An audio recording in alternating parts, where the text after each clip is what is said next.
Smoking Night Punch podcast with me, your fabulous host Gareth, and this large lump of a person I call Keith. See, I can smack him again. It's great. It's great because we're in the same room. I can beat you. I just remember when we first started doing this off, and it would take us an hour and a half to get ready. 45 minutes maybe this time. Yeah. So apparently, this green light on this thing doesn't mean it's on. It means it's plugged in. So anyway, yeah. He works in IT. He should know about turning it off and turning it on again. Yeah. So I'd just like to point out the following. Naturally, Keith hasn't been in the country for like almost a decade. So I decided to fuck off out the country. And then I'm going to fuck off out the country again. So we record one of these and he buggers off for a week. Yeah, I had a great time. Yeah. So yeah, it was that was novel. It's going to be mostly news today because he fucked off out the country, so I hasn't watched anything. I've been ridiculously busy in the office all the time, so I haven't watched much. We did watch The Punisher, so we're going to talk about that. Yes, we did watch The Punisher, which is a mixed bag, I think. Yes. So, without further adu, Keith, would you like to get on with the first story? Yes. Oh no! What happened? Oh no! How terrible! That's just awful! How terrible! Oh no! Bond update. The long-running guessing game has finally come to an official casting process. The BBC piece that we were looking at the moment has framed this point as where the search for the next James Bond 007 properly begins, with Callum Turner, Jacob Elord, Harris Dickinson highlighted as accessible previews as names being drawn out for the most attention.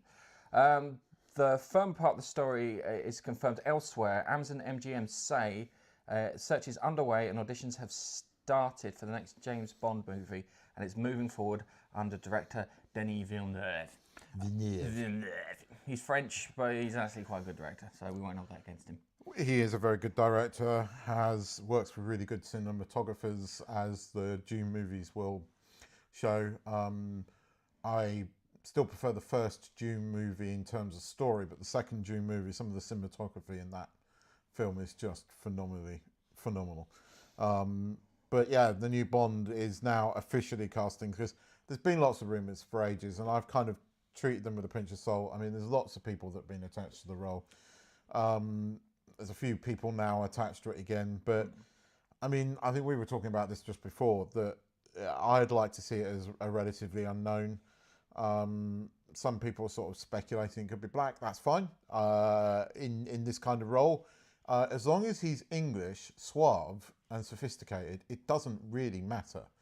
I think I'd prefer him to be more like the original. I'd actually prefer him with a scar, because James Bond has a scar. In the original Ian Fleming. No. But they went, the problem is with the Daniel Craig Bonds, they went a bit too down the sort of brutal Bond route without the fun. Whereas I think Pierce Brosnan was that sort of perfect mix of the sort of camp Bond and the hard Bond. And I'd like to see a slight return to that, because I think we're in a world now where actually having a slightly more fun Bond that we can escape in works better. I think what you need, if you want, you could go down the Daniel Craig route again, but what you need him to do is turn around and go, oh, that looks, just at the end of something, oh, that looks a bit violent, and then makes a witty quip. As in, like, kind of, I'm just going to try and disarm the situation where I've murdered 4 people in front of some tourists in Italy. The problem with the Craig movies was there was a hit, a miss, a hit, and a very big miss. And then another miss after that. I still like Casino Royale as a film because it works, and I like Skyfall as a film. But we've had a lot of like serious spy stuff recently. I mean, we've had that. There was the thing on the ITV called The Secret Service with the English bird that just, you know, the way she speaks just drives me crazy. She's got that really hot act. What's her name? Oh God, now you're going to make me Google this. So while he's Googling it, Right, I think this is what I feel is going to happen, yeah? We're going to get someone who is relatively unknown. They've done a few things here and there. They've been noticed for things, maybe like more supporting roles than that. And we will get someone like that. So I don't think we'll get the guy from Bridgerton. Gemma Anderton. Gemma Anderton. Yeah, Oh, yes. She was in the thing called The Secret Service, which actually was very good. And she was in James Bond too. And she was in James Bond, Quantum but of Solace. she has that accent. She would have made a good Lara Croft. She would. She would. Shame. She would have done, yes. She absolutely would have done. But I mean, there's a few people, as I said, that are lined up for that you keep rumouring. I honestly, as long as they're British and as long as they kind of have that, you have to have the accent. You have to have a decent British accent. You see, Colin Salmon, who was a great sidekick to Bond in the J, he could have been a Bond. That would have worked for me. Yeah, he was. I'll be honest with you. I think it was it The World's Not Enough on with Christmas Jones? Because he was in that. He came across like a black James Bond in that. Yes. And it was because it was cool, sophisticated, seemed very calm, seemed like he knew what he was doing. He had all the kind of makings of it. And if you were going to pick a black Bond, Colin Salmon would have been the best choice. But at the moment, I'm looking at a relative unknown. He has to be from the British Isles. You know, we can extend it to Ireland, which is fine because what's his mush? Pierce Brosnan was Irish and he did a good job. But yeah, it's that. So, in summary, the headlines tonight is simple. James Bond casting has officially begun, but the identity of the next 007 is still under wraps. The process is real, the shortlist is not public, and for now, the loudest names in the conversation are still that names in the conversation. When we find something out, we'll tell you in the next available opportunity. My name is Jeff. In streaming news, Prime Video's Fallout is adding a major new star power. Adding new star power. The original Variety article reports that Aaron Paul has joined season 3, and his role is being kept under wraps, whilst Annabelle O'Hannigan and David Register have both been promoted to series regulars. The key point here is not the casting rumour noise. Amazon's own press material is to back. Oh fuck! Amazon's saying it. I need reading glasses. I have to do this. But yeah, Aaron Paul's going to be in it. We don't know who he's going to be. I would like to think he'd be Courier 6. If you know who Courier 6 is. It's going to be after, obviously, the LA game, isn't it? Because the way the story left off was it was all out war. Well, we had the Caesar's Legion and NCR fight in New Vegas. But at the same time, too, if Mr. House gets online and gets all his security on bots and stuff in, that would work. And it could be the fact that Aaron Paul's got the Platinum chip, which is the control chip, so he can have them all switched on. Plus, it's like a weather station that's got a fuck ton of them in. I mean, yeah. The thing is, like, I mean, people get excited because Aaron Paul, you know, you immediately think Aaron Paul bitch because of obviously. Paul bitch. But he was in Westworld and everybody got excited about that. And I don't know, he was all right, but it wasn't like you could have interchanged him with another actor and that part still would have been. Yeah, he was great in Breaking Bad, but yeah, no one else. He's not anywhere else. He was great in Breaking Bad, and I don't think another actor could have placed that role. But when he came into Westworld, I think another actor could have played that part. Is what I'm saying. He didn't make an impression on me in Westworld, and I mean, he was in 2 seasons of it. I mean, but then Westworld was way down the pan by that point. In fact, there was only really one good season of it. The last season had its moments, but for the most part, there was only one good season of that. Yeah. Do you know why it was shit after that? Well, 1, J.J. Abrams had started interfering, and 2, they were playing Fallout 4. And what's his face left as well. Anthony Hopkins' character, who was quite interesting, got killed off and left. So it kind of became a bit lame after that. Yeah. But Aaron. Why are you laughing, woman? Sorry, we are in the living room. My wife is laughing in the My background. wife. My wife. My wife, Dave. Which one? Well, anyway, that's a long story. That's a joke for people at work. So yeah, I mean, I enjoyed Fallout Season 2. As somebody who doesn't know the lore, I quite enjoyed it. Kind of looking forward to where it's going. But yes. It should be good. So, simply put, Aaron Paul is officially heading to the Fallout Wastelands, and Prime Video has locked that in publicly. What comes next is part of something that fans can chew on, whether it's season 3 where he plays a savior, psycho, or something much weirder, Courier 6, because he got shot in the head. Yeah. That would fit Aaron Paul. True. Aaron Paul works better with head injuries. Also true. Right, without further ado. Hans Bricks! Oh no! Love that dude. So, in television news tonight, Reacher is officially staying on case. The original Variety reports that Prime Video has renewed Alan Richardson's action series for season 5 ahead of season 4's premiere. And that is the core of the update, backed certainly by Amazon's own announcement. The bigger takeaway is not the mystery or the spin, it's the confidence. Prime is renewing one of its flagship action dramas. I said flagship. I said flagship. Flagship action dramas before the next season airs, which tells you the streamer knows exactly how valuable the franchise is, and it's probably just in the viewing figures. Yeah, but this is something. So, I mean, look, don't get, I love Reacher. I've enjoyed every season of it. I like when it comes on. I like Alan Richardson in the role. He is the perfect Reacher if you've read any of the books. And the each season has been significantly different, and I've really enjoyed it. I enjoyed the second season with all the whole crew, and then the third season was somewhat scaled back, but it was good. They tend to get really decent characters. They write the female characters well. They're not annoying. They're not girl bosses per se. You buy it, and it's just something. It's all written well. I mean, and I really enjoy Reacher.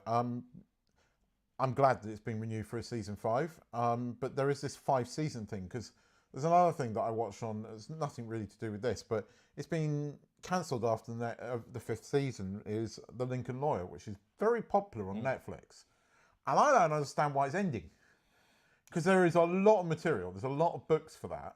It's probably because it's Netflix. Well, that's the weird thing. Personally, I could keep on watching Reacher as long as it stays at the same sort of. Yeah. And again, there is a lot of source material, so I mean, it is not like they can't keep on making these. But there was a lot of source material with The Lincoln Lawyer as well. But anyway, going back to Reacher, I mean, I enjoyed the 3rd season. The 3rd season was good. That cutback, they did something different at the beginning. They made you think he was, gone bad and he was working for something. And I like that twist in it. I kind of liked him coming up against that dude that kicked his ass in the beginning, but by the end of it, Reacher got his own back. Yeah. I like the fact that it's sort of. I like kind of comic book violence. And I mean, this show is violent, but it's violent in all, usually in quite amusing ways. I mean, I think in the 2nd season when he takes on those biker dudes and he just literally has ropes and rips them off their bikes, and it's brutal, but it's funny.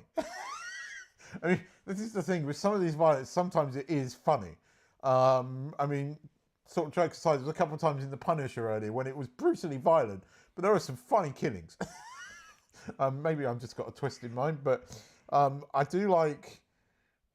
I like it when people underestimate Reacher and they come in and then just get their asses handed to them. And I mean, and that's the good thing about Reacher. The bad guys always get it, and they always get it in brutal ways. I mean, what's his face in the 2nd season? What was his name? It was in Terminator 2. And he was the bad guy in season 2.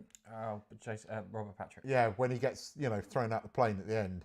I mean, Robert Patrick does make a good crook, but he always, you know, brutally gets it. In what's his face, King, Tulsa King, it gets burned. that was good. That was very satisfactory in Tulsa King. And it was satisfactory in Reacher as well. No, I'm glad it's got season 5. I'm looking forward to season 4. They can carry on making them so far as I'm concerned because they're entertaining and they're good. Okay. They're good. All right. So Reacher is not just coming back. It's not coming back. It's already back, and then back again. Prime Video has renewed for season 5 before season 4 has even arrived, which tells you everything you need to know about how secure the franchise is inside Amazon's lineup. Time for the next story. Yeah, problem. Give some time. You can't get the stuff these days, I tell you. I said, put it on your phone. I did. So you don't have to. No. One of the stories got closed down by accident. So I've been doing really well so far. Really well. I was doing really well. Really well. So and now I do this week in, week out. Yeah. It looks seamless. Yeah, that's because you've been doing it for so long, and I was looking seamless until the story disappeared. So anyway. Without further ado, Go to press the video button. Yeah, I'm trying to get there. Hang on, stupid thing. Right. Anyway. Hello, Dave. I'm sorry? Is that Dave? Right. In the television development, Ryan Coogler's X-Files reboot has added a sizable batch of new names, with Deadline reporting that Amy Madigan, Steve Buscemi, Ben Foster, Delivery Jacobs, Lachlan Monroe, Tattoon Carnival, and Joe Outlet, as well as Sophie Grace Clifton, have joined the guest roles. The broader project is firmly real. Hulu has ordered a pilot in February, and Daniel Diawala, I hope I fucking said that right, and Ishmael Patel are already set as the leads. Jennifer Yale is running the show, but this specific casting update still appears to be a trade exclusive rather than a full studio rollout. That makes the story credible, but not quite the same thing as Hulu putting out a press release with a lovely glossy announcement. I mean, these are guest Steve roles. Buscemi, that's cool. I like Steve Buscemi. I think what I read was that they're going much more back to Monster of the Week. That they've taken on the X-Files and they're going back to sort of the Monster of the Week format, which It's fine. if it's done right, it's fine. But this is meant to be a continuation, so there is all the possibilities that they could persuade Gillian Anderson to come back and guest star, although she said she'd had enough of playing Scully, and that's why we never got another third season of the reboot. So this is a reboot of a reboot. There was. Was there? Yes. I do remember the one they had with There the was guy 2 seasons of... pretending to be their version of Alex Jones. Yes. And then did another one happen after There that? was 2 seasons of that. Oh, I never saw the second season. He was kind of Alex Jones without the terrible side. Alex Jones is not terrible. He's just slightly retarded, in his own words. You know what's in the interview where he turns around and goes, I'm kind of retarded. Yeah. The worst thing is he looks Welsh. Don't say that. He does. Don't say He's that. Texan, but he looks really fucking Welsh. He kind of does. He kind of looks He's like a got Welsh Jones rugby too. player. He does. He looks like he'd be sitting in the pub going, boy, oh, and then like kind of watching the TV getting drunk. He does. He does kind of come across as a Welsh. Maybe if he lived in Wales, he wouldn't have had so many conspiracy theories. True. The worst thing is some of the stuff he said is true. No matter how fucking crazy it sounds, that's the bit that gets me. Some of it's true. I'll show you a list where he got it right, and you'll be like, "Fuck." But I mean, we covered like the fact that they've kind of blackwashed the lead roles. But look, I mean, we both have issues with Ryan Coogler, so I don't know what this is going to be like. But Steve Buscemi, the Matty bird that played the witch in Warriors, She's in this. Weapons. Weapons, was it? That was that called? Yeah. Yeah, Weapons. Warriors coming to play. Yeah. Earlier, much earlier. So, yeah. Again, I am in two minds about the X-Files coming back. So it's, I don't know. I don't know. As I said, I'm two minds about the X-Files coming back. It didn't really work very well when they brought it back the last time. The X-Files was very much something of the 90s, and I grew up watching the X-Files. I loved the X-Files, you know, and I've got quite a lot of all the, I think I've got all the DVDs somewhere, you know, but it was very much of an era, and you watch it now and some of it's dated. You know, I'd rather... I said this before, the X-Files wanted me to own a mobile phone. Yeah. I so badly wanted to own a mobile phone because of the X-Files, because they were always on their bloody mobile phones. Their bills must have been fucking I remember horrendous. But I remember also going out and buying the Matrix. I love that fucking... I still miss that. Nokia 7110. You press this button, you go ching like that. You know, hi. And then when Neo did that in yeah, that. Do you know that they sell them? We've started making them their banana phone. They're called banana phones. Yes, they're awesome. That's one comes in bright yellow. You don't want it. Yeah, it needs to be black or that. I had a Nokia 7110, and it was like that dark gunmetal grey with a silver thing. It was the first WAP enabled phone. There you go. It was when we were working in EA. So that's 26 years ago. And you press this little silver button on the side, and this thing would ching down, and that's how it would answer the phone. Yes, that was epic. That was epic. But, yeah. Anyway, going back to the X-Files, it's another one where you're just worried that they're going to make it for modern audiences. No one's going to turn up. No one's going to watch it. It's going to have no appeal. It will not engage anyone with anything because they'll be talking about things that people aren't interested in, where they want to know about ghosts and bloody goblins and UFOs and whatnot, and conspiracies from the government to cover up these things, which is the interesting bit. It'll go on to some weird, shitty thing about ICE, because that's what they're all doing at the moment. Just to summarise, the X-Files reboot suddenly became real. And that part has been settled for months. The headline is that Ryan Coogler's version appears to be filling out with strong and an eclectic guest bench, which is the kind of thing that we like here, but it feels less like an exercise in nostalgia and more a serious attempt to build a new paranormal case files. The Steve Buscemi one, he better not be a talking tattoo like Jodie Foster was. Oh, I forgot about that. You had the guy from... Yeah. Because they had... There's a TV series called Space Above and Beyond. Yeah. And because they closed that early and their contracts were still running, they all appeared in the X-Files. I know.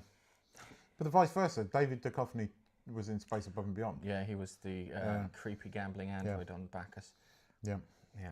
Anyway, moving on. What? What the fuck? In franchise television news, the Fast and the Furious universe is officially moving into a live-action TV show. The original Variety reports that Peacock is developing a scripted series tied to the film franchise, with Vin Diesel announcing the project at NBC Universal's upfront presentation in New York. The key points is it's about family. I was going to say, what do you think it's about? The key points about the series itself is going to be real and officially in motion. The more inflated part of the story is that Diesel claims that Peacock is launching 4 shows because Variety, Reuters, TV Line and Peacock in their own write-ups have drawn sharper one-liners to the... Oh, bollocks. They've got their fingers crossed, according to my notes here. It says that it looks like there were 4 series, but he only announced 1. Which means there's only 1 series, but they've got the names wrong. So it's a Fast and the Furious series with Vin Diesel. It's a Fast and the Furious series without Vin Diesel. It's a Fast and the Furious series in the universe. It's a Fast and the Furious series outside the universe. The long and the short of it is it's a bit fucking messy on the reporting side. But we know one thing. It will be about family. And you can do... It sounds weird. You can do this... But it sounds like it would be, if it is a TV series, it needs to be in that kind of Saturday afternoon Knight Rider slot. You know, with Airwolf and Street and not Tropic Thunder, the one with Hulk Hogan with the boat. Because they did it with Knight Rider, Yes. Apart from, apparently they totaled that there's about 20 fucking Trans Am Pontiacs that they destroyed in that. But thanks to the fact there was a train derailment and destroyed a load of them, they just went, here, have these destroyed ones. You can just buff it out a bit and then launch it out of a cannon. You could make it work, yeah? I would not go too gritty. It needs to be fun and escapist, if that makes any sense. It needs to have car porn, if that makes any sense too. So it needs to you need to have your kind of your souped up kind of cars with the neon lights and all that other stuff on it. We've still got to get the other movie, because technically half of them could be dead right now. And we were meant to get that next movie like a year later, and they still haven't fucking finished filming it. So we've got to have another movie with your rival, your love rival, as the bad guy, who will obviously then become good, because every single Fast and the Furious bad guy ends up being a good guy. No, if they're going to end it, I think they might do it where he doesn't. Well, they've got to at least kill one bad guy. I mean, every fucking bad guy ends up being a good guy. Jason Statham ends up being a good guy. What was it? Dominic, what's his face as the brother, ends up being a good guy. Helen Mirren ends up being a good guy. I think they're going to actually. It'll be Alan Richardson first, followed by Jason Momoa. Well, Alan Richardson's kind of gone bad, hasn't he? And he was on the his... brother gets killed in this. So when he was a bad guy. Cena. John Cena's, but that's how it ended. So whatever they do, this can't launch before the next fucking movie, because they kind of finished on a bloody bit of a downer and a bit of a cliffhanger. I still can't believe they played the equivalent of Rocket League in fucking But Rome. you see, but this is the thing. I kind of love the Fast and the Furious movies because they're stupid. And it coined the phrase, put your brain in a glass jar before you go into the cinema and just have at it. And they're great for those kind of movies. They are proper fast food movies. They do not require thinking. They just have lots of action. I mean, for fuck's sake, they put a car in space. I've got to be honest with you. Thinking's actually a fucking detriment. Yeah. Because I mean, putting a car in space. I still think it's like, there's the two comedic black dudes. Like, they're in space, right? No way to get down. So what do? They drive the car over to the Chinese space station and knock on the window. Oh, could you help us get down? It's utter bullshit. And I still love it. And I'm a huge space nerd, right? But again, I really have to suspend my brain with that. It does feel like a kid who's playing with his car toys in front of you. Yeah, it's Vin Diesel going... And then this one goes into space. Yeah. It is a bunch of 5-year-olds playing with their Matchbox cars. But I was one of those 5-year-olds. But here's the fun. I always felt that you could do a Fast and Furious crossover with Transformers. Yes. That would work. But now I think about it, a Fast and Furious crossover with fucking Godzilla.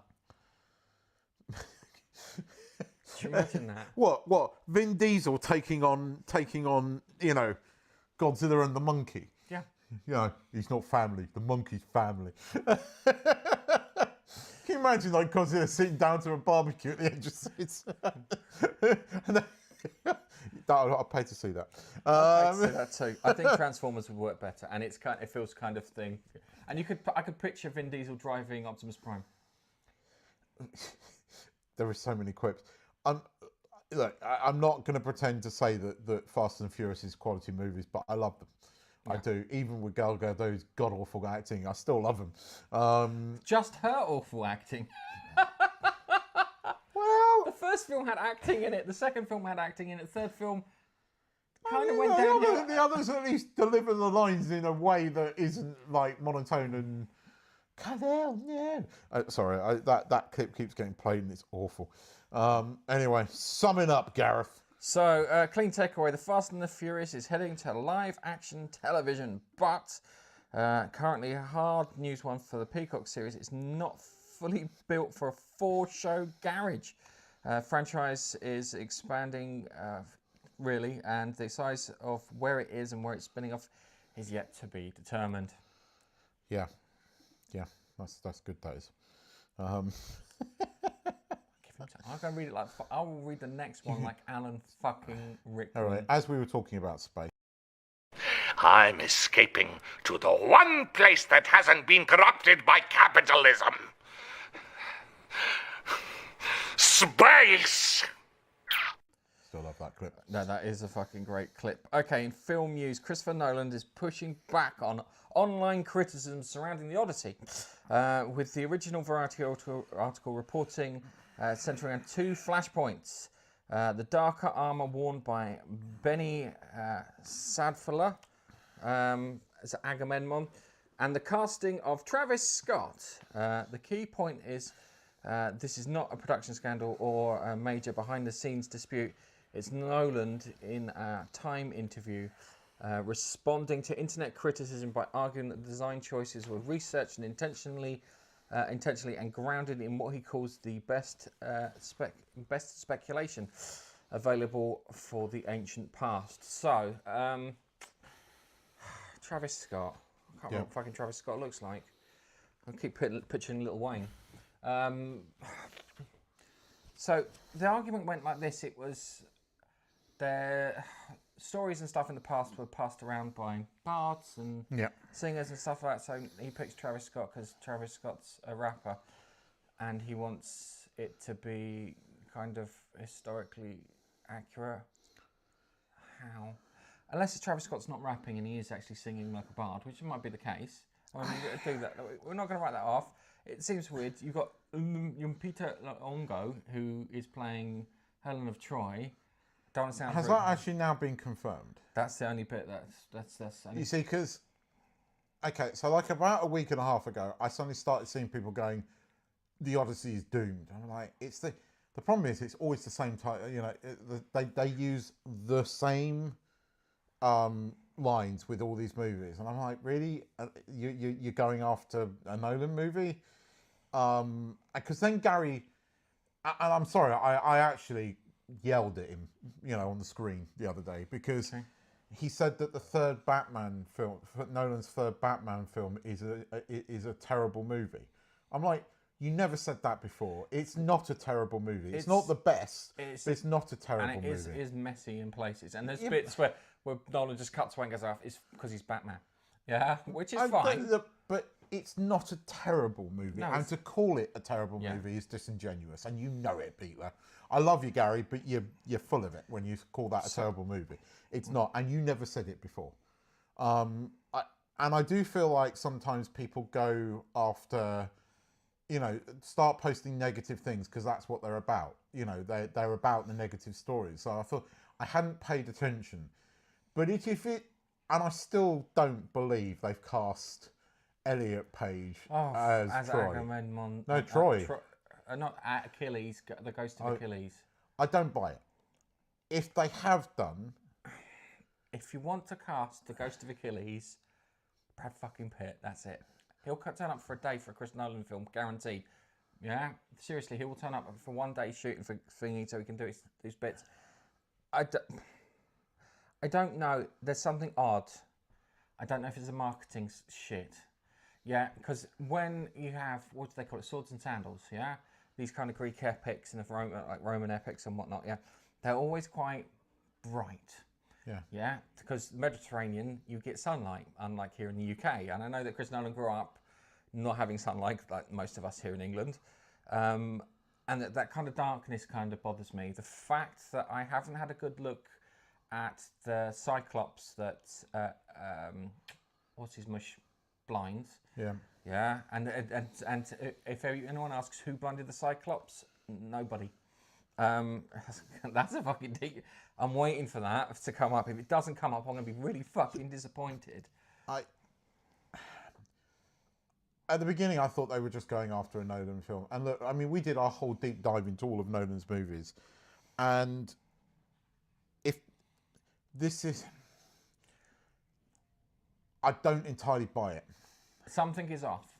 But I don't entirely buy what they're saying is to be the truth. But there is something Yeah, but off. to do it now, I mean, it's not like... I mean, they really started shooting and putting this movie together around about the time that all of this was, you know, falling off. It had already fallen off. So to make these kind of casting choices now, and I just don't buy it of Chris Nolan to sign off on that unless he doesn't have total creative control of a movie, which at this point in his career sounds a bit strange. So I question this. apparently Elliot Page is in the movie, and it's in an uncredited yet to be credited role.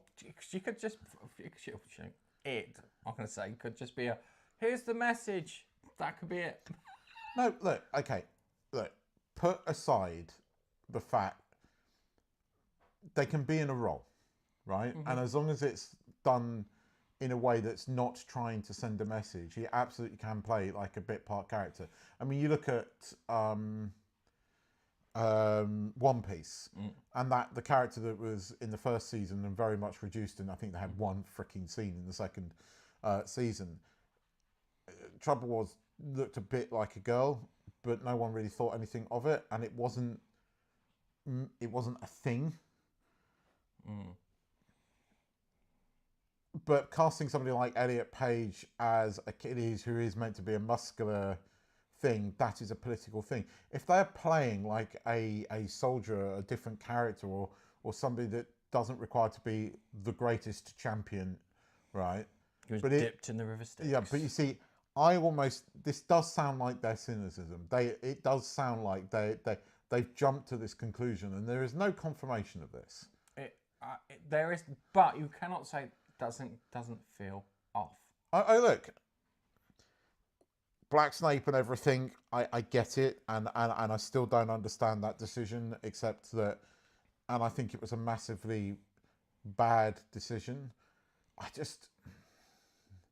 It feels off because they've suddenly started making these comments. And okay, if they've cast a black woman as Helen of Troy,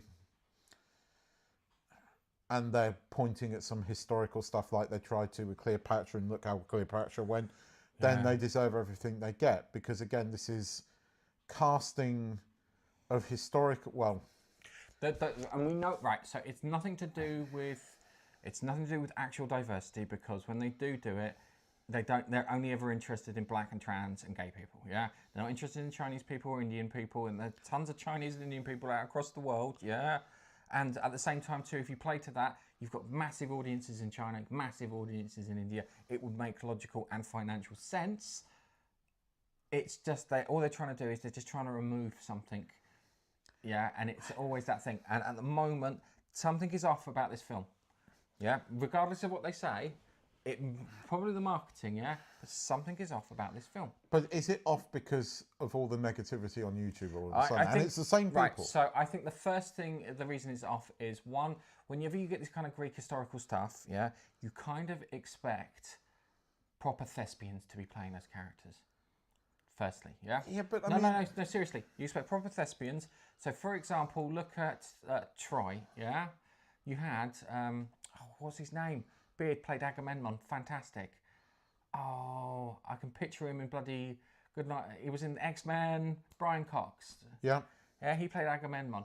And they kind of expect most of the cast to be those kind of well-to-do, well-spoken... But Nolan's always done his own thing, and he's always put his own twist on stuff. And whilst the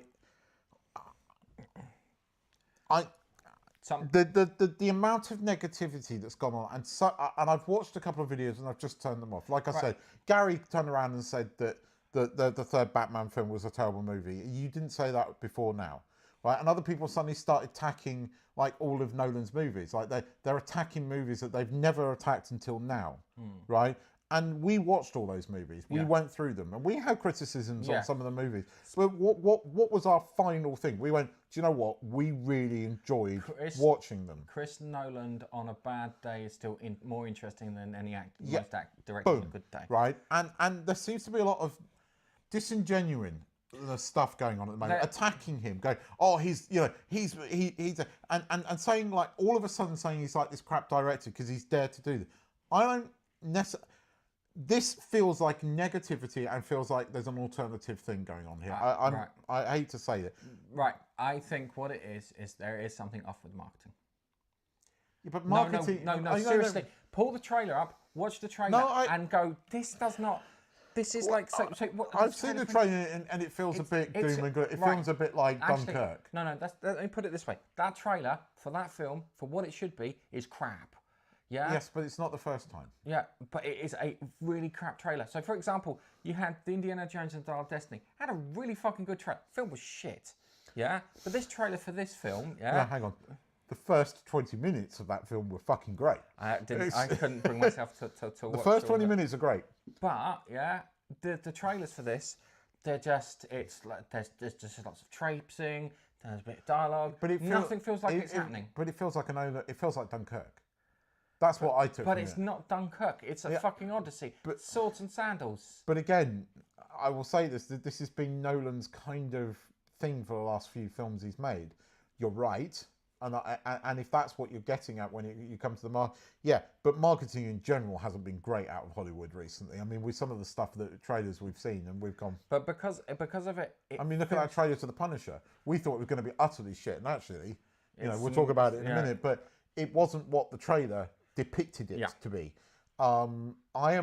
Because this is Chris Nolan, and because of what you and I said, I am reserving judgment. I do not buy it. If it has, and it all turns out to be true, yeah, we will have a thing to say. But what I'm not going to do is say, oh, Batman, start attacking all these other films, because it's bullshit. I love Inception. I love most of his films in one way or another. There's elements that I love about the films. For me, the only bit I think I've had any real problem with is in Interstellar, where you got most of the science right, apart from when you cross over the event horizon of black hole, it's game over. I know, but look, I know, right, so storyline, what was supposed to happen, he was supposed to get picked up by the Tesseract before he fell into the event horizon, but that wasn't made very clear. I still love Interstellar. I still love Inception. I still quite like Tenet, actually, having watched it several times more. Oppenheimer was good. It was good. It wasn't like it wasn't rewatchable though. Oppenheimer was an interesting film, and I love the ending. But because of its questions that it poses more than anything else. Oppenheimer was not an entertaining film. Oppenheimer was a film designed to make you think. It was well acted as well. But as you said, and I stand by exactly what we said, even on a bad day, Nolan is still more interesting than most directors out there. And, he's chosen to do this. The trailers haven't been great. But there are some interesting scenes in there. And again, I'm going to reserve judgment on this casting until we actually see it. Okay. But to start attacking Nolan on his previous works when you've never said anything in the past is just disingenuous, and all you're doing is making negative videos for negative's sake. Stop it, because you don't need to. You're right most of the time. I think the best way of describing it is the marketing is crap. It doesn't feel like an adventure sort of thing. So in summary, the headlines are not that Chris Nolan is suddenly on the ropes. It's that one of the year's biggest films has reached the stage where everyone, every costume choice, every casting curveball gets legitimate online criticism. Nolan is answering that noise with a very Nolan response. We did our research, we made our choices, and we do not have to agree with every detail. You do not have to agree with every detail to see the larger world that we are building. And it's like, okay, I respect the fact that you're putting across your artistic merits. Your marketing shit. All right, gold member. Don't play the laughing boy. There are only two things I can't stand in this world. People who are intolerant of other people's cultures, and the Dutch. What? And the Dutch. In film development... Where are you going tomorrow? I'm going to Holland tomorrow. You've just thrown me. In a film development, the original Variety reports that Warner Brothers is moving ahead with a new Westworld movie with David Koepp attached to write. At the core of the story, that's the core of the story, and it's backed up by the trade covers too. More importantly is the clarification that does not appear to be a continuation of HBO's unfinished series. It looks like a return to Michael Crichton's original 1973 film concept, with the project still in early development and no official director attached. What I like is, do you know what I really like? Is Jurassic Park is Westworld. Yeah, yes. And the fucking T-Rex is the gunslinger. Yes. Apart from he hasn't got Yul Brynner's face. Exactly. Oh, So we've recently had a TV series. They did not finish it. Not that I'm that fussed that they didn't finish it. It kind of went off the reservation, so to speak. to go back and do a full-blown remake of the original movie that had your... It's kind of a classic movie. It's the forerunner to Jurassic Park. It was by Michael Crichton. I'm not sure we need this, and I don't quite get it. I think that you can make it work. But they've done it. We've had the TV series. We've had a slightly different take on what... I mean, I had Ed Harris as the gunslinger who turned out to be, somebody else. And I mean, it was cleverly done how they did that. And the twist that, you were seeing sort of 3 different periods of time, and Ed Harris turned out to be like the sort of young, naive guy. It was a really good twist. You've got the original movie, and this was a slightly different take on it. What do we need a 3rd incarnation of it? It depends.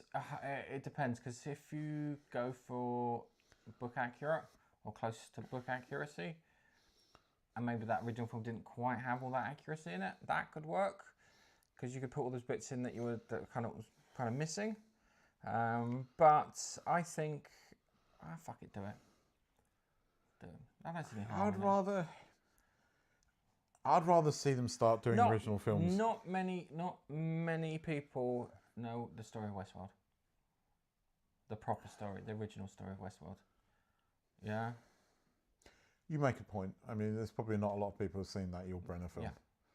Yeah. But they've seen the TV series, although the TV series really went off. It was only inspired by the novel. It wasn't what happened. But I mean, it is. But you've seen the film. The thing is, you're right. But Jurassic Park is a redo of it. So you've kind of seen this movie before. Theme park that goes out of control, but featured not dinosaurs, killer robots. So you had, what was it? You had, it was Westworld, Medieval World, and Roman World in the original film. That was, and Yul Brynner as pre-Terminator in the original film as well. I don't think it was. Not in the original film, no. It was. I think it was. It was Roman and Medieval and Westworld. There were 3 worlds, and Yul Brynner was a precursor to the Terminator. Yeah. So, like having the Terminator chase someone down, Yul Brynner as the gunslinger doing that, and it was great. And I'll be honest with you, I remember Yul Brynner didn't. He managed to not put any fucking expression on his face, even though there were bits where you would have. And I remember him more than anything else in that film. I remember the 2 guys going there, his mate getting killed. I remember him getting bitten by a snake that wasn't a snake. Because that was like, oh my God, I've been bitten by a snake. And it's like, no, it's an android snake, you're fine. And then I remember it's like kind of them discussing about what it's like to a robot. And they were like, kind of, do you know the difference? Goes, good one, no, you just don't tell anyone. But you can do it. And with AI and everything today, might be a bit more... How can I put it? Yeah, but they kind of went down the AI route with Westworld, but it was a bit of the TV series, but it was a bit of a precursor to this. You might be right. Again, I'll reserve judgment. Okay. Right, now we haven't got the music this week because I forgot to download it onto the laptop. But anyway, we'll get into the comments. Kind of the fact that we're in the same room almost. Yeah, and the fact that you can hear us. I'm not entirely, but she did give me cake. And I do love a bit of cake. So, she wins. Gold medal to Tanis. Silver to Chuck. Hi, Chuck. And I think this is a first. Bronze to Steve. Hey, Steve. How you doing, bud? And so, yes, no chat function on YouTube on my MacBook. Well, it's because you're using a Mac, like me. So you're using a phone instead. Okay. Let me just go through. Everybody's saying hello. Microsoft is bad. Mac is worse. No, it's not. You come to the dark side. Come to the dark side. Do what I do. That editing app that you love so much runs better on a Mac. Optimized for a Mac. Do what I do. I have a foot in both worlds. It's easier. You do have it in stereo. Yes. Don't know what the latency's like. Might be doing crazy. The search for the new 007. Yes. Yeah. Keith's going to be a new 007. It's going to be funny when he starts to chase after a bad guy and goes, "Oh, my knees." And then there's him in a car just chasing the guy down on foot. Hey Biffa, how you doing, buddy? Royal Rumble, Keith and Gareth under one roof. Yeah, and guess what? He's going away again tomorrow. Yeah, sorry, I can't be within 1,000 miles of this man. Yes. Aaron Paul, Jesse from Breaking Bad, yes. I think we like Reacher for different reasons, though. The Fast and the Furious, he teams up with Jason Momoa. I'm just saying. No, Dave is not here, but it was the nearest one to click. Yeah. It was a big. Tanner says, I was a big X-Files fan, but I don't think it should be brought back. I kind of agree with this. They need to think of some new ideas instead. I tend to agree with that. Angel. Hi, Angel. How you doing? But I had the StarTAC phone. I almost swallowed it. Ow. God, those phones are larger these days. I think there's a story there. Hey, Laurie's in the house. Hey, Laurie. Hi, Laurie. And Tanner, just so you know, it's Gareth's birthday today. So everybody say happy birthday. He's not looking bad for 80, is he? I'm 38. Bullshit. Welcome to the party, pal. Apparently, Angel says he's 57 years young and he looks great for it. No, yeah, you're about right there. You know how old I am. Although I'm not sure. I mean, look at that. I dyed that. That's why it's just the chin. Chuck says happy birthday. Thank you, Chuck. Echo's in. Hey, Echo, how you doing? Apart from that, pink hand icon does not work on this. Did you see the AI videos that put Elliot Page's Hulk Hogan? Yes. Yeah, I have seen those. Hulk Hogan? No, I've seen him the Troy. I've seen the 300 one. I saw the Hulk Hogan one, I think. I haven't seen the Hulk Hogan one. It's pattern recognition. They race swap in every movie. It's just it's on my tits.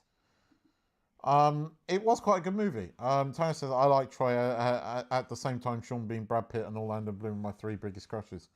Well, of course, they've now been replaced, haven't they? You couldn't hear that, unfortunately. So. She says Sean Bean hasn't. He is a pretty handsome guy, I have to admit. We are going to fan night for the Mandalorian and Grogu. Have to bring the pocket for. That could be interesting. Yeah, we were supposed to watch Mortal Kombat 2. Just don't. Yeah, we were. Yeah, but you're fucking off tomorrow. Trying to do it Thursday. We could do it Thursday night. Might be able to do that. Because I'd be back around here. What was I going to say? I've been totally... Yeah, if you go and see, like, Star Wars with a bunch of fans, right? That was going to be bad. Don't do what I did. Because I went with a particular fan. And you know when it comes up with a long time ago in the galaxy far, far away, and the entire cinema is silent, right? There's the anticipation. It's at that point that this stupid fan lights his fucking lightsaber up and everybody looks at me. That was like a 500-seat cinema. Bastard. Star Wars. Did I go to a Star Wars thing with you and there were in Staines and there were loads of people dressed up as Jedis and whatnot? That was probably me. Yeah, it was probably me and Ben as well, fighting with bloody lightsabers in the thing. But yeah, he also says eight watching but 3 likes. 5 of us need to click like. Yeah, thanks, Chuck. Thank you, Chuck. Well, yeah, Chuck had every single phone like that. I mean, yeah, like of course you had a StarTAC phone. So I had the Motorola V3. I remember that. That was much better because it was so much thinner. I think he probably was it because he likes Motorola phones. I'm going to see a new movie called Obsession in the theatres. I don't know what that is, Biff. It sounds like a perfume. It is a perfume. Ha ha, Keith with the lightsaber. It wasn't me, it was my mate Ben. Yes, I had a lightsaber, but I'm not stupid enough to light it when the entire cinema is silent so everybody looks at me. It was my mate. Anyway, we have got a trailer to watch, which I've now got to set up because... It's not as good as me on the old buttons. Come on. No, because I've been doing everything. So, you know... And I don't do everything every I week. swear to God, you've probably got Dexter hiding under the desk or something, and you know. But anyway, right. So we have got a trailer to watch. I don't know if Gareth has seen this yet. No, I don't think I have seen this. So this is a spin-off. Well, I'll let you watch it and see what you think.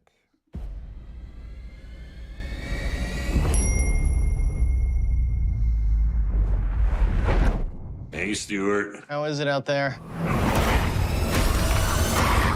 I think there's room for improvement. I've only got a few seconds to explain this. So you gotta focus. Do you have an identical twin brother? I'm you from another stream of reality. None of this is normal. If you turn the lights off, they don't bother you. This apocalyptic nightmare, the dimensional rifts, never has to happen. All kneel for the supreme ruler of South Pasadena. Hello, prisoners. Crippy? Take the wench, wash her, bring her to my womb. Oh, I'd rather die. I understand. Wash her and kill her. I'm having an asthma attack. You can put everything right. You can make it the way it was. My childhood has led me to this moment. Comic books are my superpower. That's the stupidest thing I've ever heard. Shall we?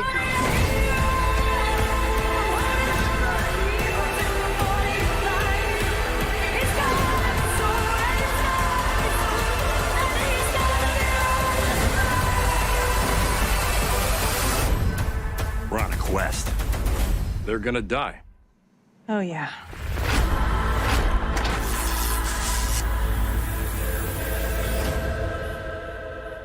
I'm going to state one really obvious thing which put me off as soon as I saw it. What? From the creators of The Big Bang Theory. I love The Big Bang. You're just no fun. No, because I like proper comedies that make you laugh. Big Bang did make me laugh.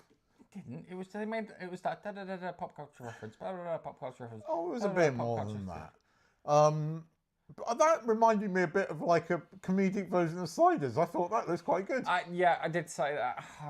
Sorry, I did think that and didn't say it. Now I've said it. Yeah, I did think it did look like a Sliders sort of thing. What I was surprised by it is it's not like filmed in front of a live. It's like a real proper. Not what do they call it? Sitcom. It's not a sitcom, which is what I was expecting it to be, because the other Big Bang spin-off was a sitcom, whereas this seems to be, well, it looks to be something different, and I'm kind of looking forward to that.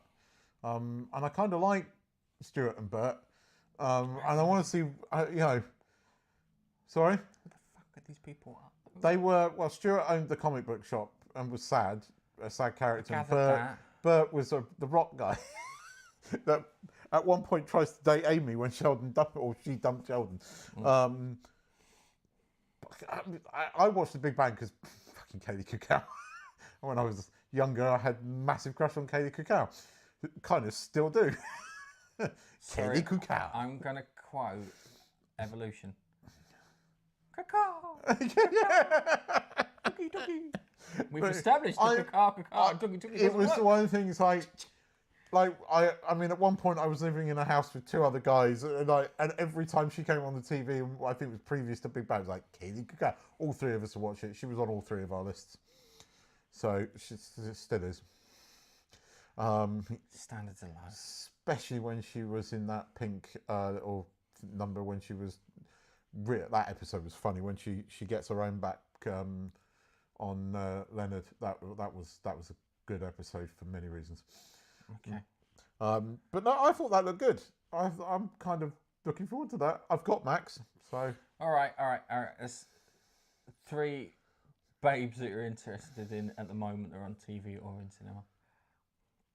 Oh, that's a damn... Or were. Because actually 2 of mine were. Now I think about it. Well, the one of them is obvious. Right, let's go. So go on, let's hear. Well, because we can do this now. We're in the same room. Well, one of them's obvious. What's her face from Euphoria? Oh, Sydney Sweeney. Yeah, I mean, if Sydney Sweeney's not on everybody's list, then you're gay. It's not on my list. Sorry, only 3. This is only 3. I thought it was 10 maybe, but it's not on my. I actually, honestly, don't know. You've caught me off guard, and I honestly, I would have to think about this. So I can do it, and I'll reference movies where it made me go. Because I was watching like Enterprise the other day, and I remember, Jodie Blacklock. Yeah. Blaylock was like, oh, yeah. Excuse me. Could you stop staring at my... It's not logical to stare at my tits during a briefing. Sorry, I got carried away. All right, so I would go Kate Beckinsale, Underworld 2. Yeah, I'll give you that. Sorry? Oh, no, I was going to go... I can't remember her name now. You've spoken. I've wiped my... Oh, fuck. Deep Blue Sea. Oh! Barrows in yeah. The electrocution scene. Yeah, I'll give you that. The shark with the thingy. And just Rebecca Ferguson. If we're going at all time, then that makes it even more difficult. And honestly, it depends on the mood.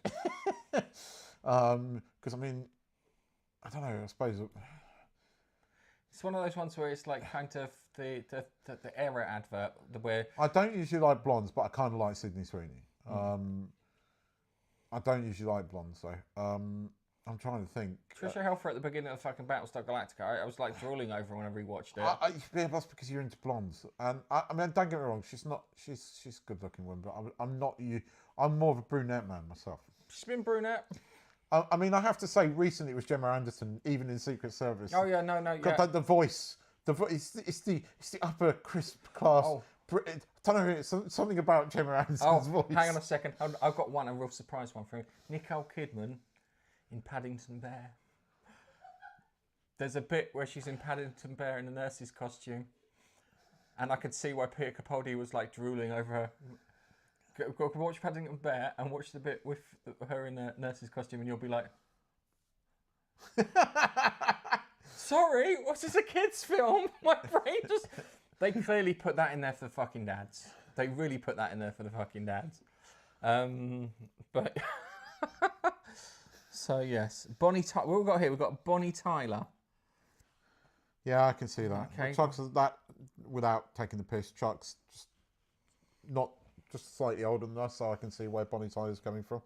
And I kind of agree with it. But again, all time, I don't know, it's a difficult one to put me on the spot because I'd have to think.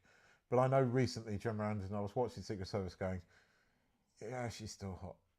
And she's still got the voice. And, yeah. Even though she's like a mum of like a teenage kid in this, I'm still going, yeah, she still works. Was she in Centurions? The mum with... Yes. Yeah. And I suppose the movie I watched, The Ballerina coming back, and Anna de Armas. Yeah. She kind of, especially in that, yeah. I mean, I remember her in Blade Runner 20 in the pink, yeah. If I had to pick right now, it'd probably be Sydney Sweeney, Anna de Armas, and Jenna Anderson. There you go. Those are my three. Shuki, the Asian girl from the Transport. Is that the first? Which Transport? There's been like 5 of them. It's the Ford Transit. It's Transporter, sponsored by Ford Transit. I think I know who you're talking about. I don't think you're wrong, actually. There, thing is, my wife is Asian. If I pick any Asian girls, I'm really in trouble. There are a couple. All right, shall we talk about? Did you watch The Boys? Yes, I watched The Boys. I just want to say, called it. Called what? Frenchie. Oh no! I was expecting them to kill Homelander second from last episode. But I think it's a fake out. No, I think it's dead. Yeah, because they brought the bird back from the universe. You haven't seen? Did you watch any of the? I kind of. So she can bring people back to life. Like she can literally resurrect dead people. Now, if I was to take a bet, it is the final episode. I think they might resurrect Frenchie and then he dies again. Well, Frenchie and Kimiko get blown up by Butcher in the comic. Yeah. I haven't spoiled anything because he's not fucking going there.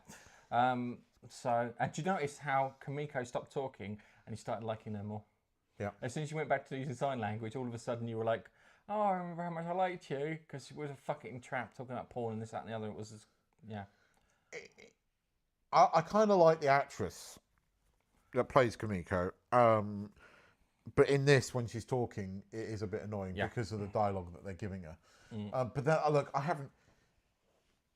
The Boys It's being carried by Jensen Ackles at the moment. And he got like taken out by Homelander, kind of. Right. So I think so. In the original Boys storyline, Black Noir's a clone of Homelander, and he kills Homelander, and then Butcher finishes him off.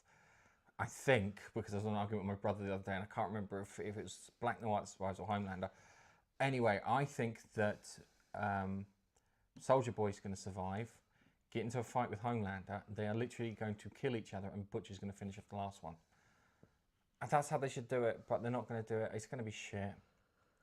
I'm not going to rate the ending of this. This whole Homelander Jesus thing. It's trying too hard, and you know the politics of Kripke, the guy behind it, or whatever his name is. Fucking mental. And it's so hypocritical. And some of the things in this are you're meant to go, oh, that's good, and it's not. It is stereotypical of certain political views in California right now. And they don't translate to the rest of the world, and it's gonna age like fucking milk. Yeah, yeah, and that's the thing, is it'll age like milk because no one will get any of these kind of references. No one will. It won't make any sense. It ends up feeling like too close to the real world, as opposed to something that, whereas the comic books were completely out there. You know, it was like the DC universe, but all the superheroes were dicks. Because Garth Ennis hated superheroes. Yeah. With a fucking passion. Actually, saying that, some of the stuff that they did in the comic books is far fucking worse. Like the Love Sausage character is barely in it, even though he's like one of their allies. They didn't have Tiny Tina. I think I'm gonna call her Tiny Tina, the one that gets blown up because Butcher puts like a pound of Semtex in a vibrator and detonates it as she's taken off from an airport. Because they cut out loads of things. And the other thing too was because Soldier Boy in the thingy was Homelander's whipping boy. It wasn't his dad. It was and Stormfront was his dad. Not. I have no fucking idea what they're doing. It's been. I mean, Frenchie was kind of an interesting character, even though they made him like gay and not gay, and look, The Boys is coming to an end. I'm not sorry to see it go. I've just been watching it just to watch this car crash, finally come off the rails completely, which it's kind of already done.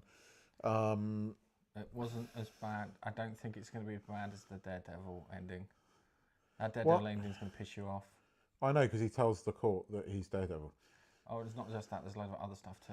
I haven't watched Daredevil yet, so we'll talk about that next. I'll tell you one thing. Yeah, that little fucking 4'4" woman who replaced the Panther person. Yeah, there's a bit where this black guy is trying to persuade the other police who are defending the building to let them in, and the actor's doing a fucking great job. She steps in because she can't fucking act because her stature's quite small. This, that, and the other.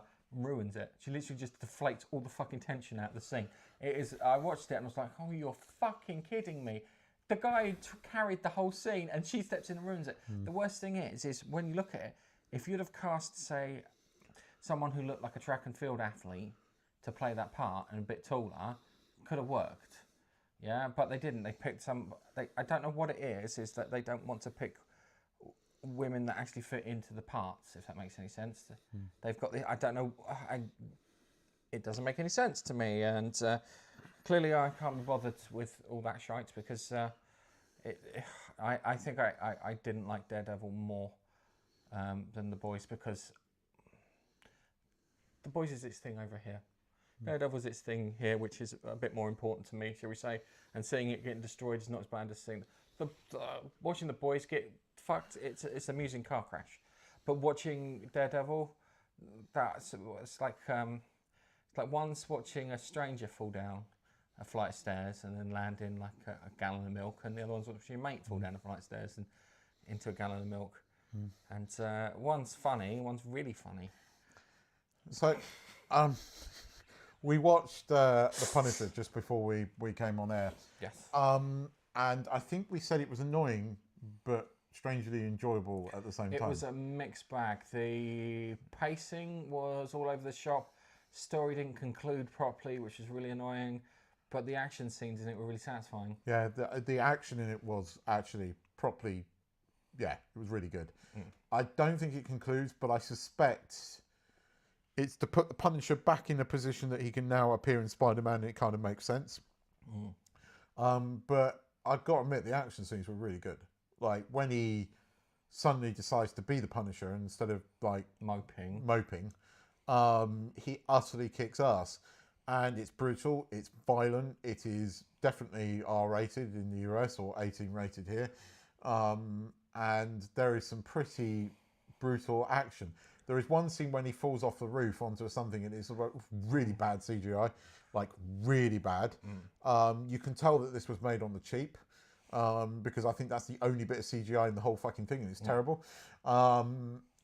It looks really, really bad. It looks like a student did it. There's and the other thing too is that the Punisher is way too fucking emotional.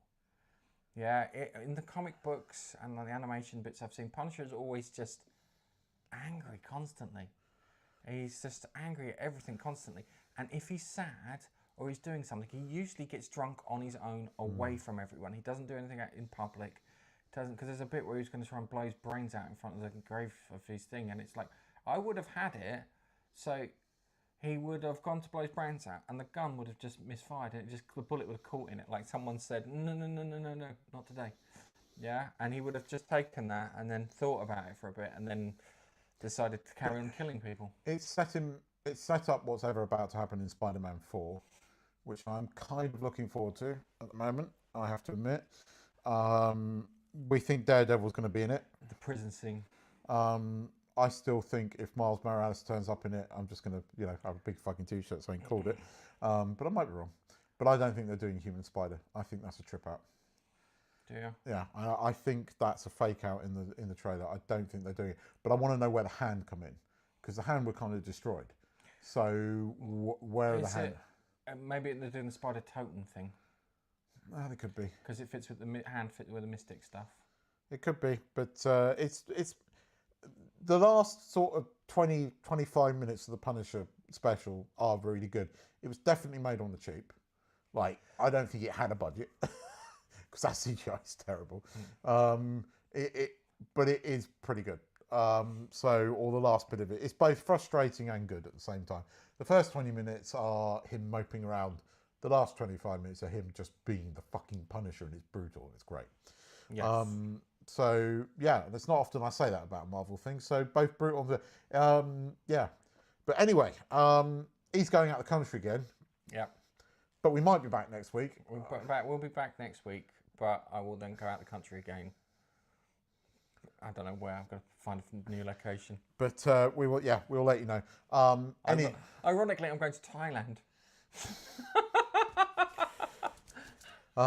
Anyway, as always, thanks to everybody in the comments. Thanks as always for all your support and your chatting away in the comments and stuff. It's good to see all you guys as always, and we'll catch you next time. But as always, it's bye from me. And it's goodbye from me. Bye bye.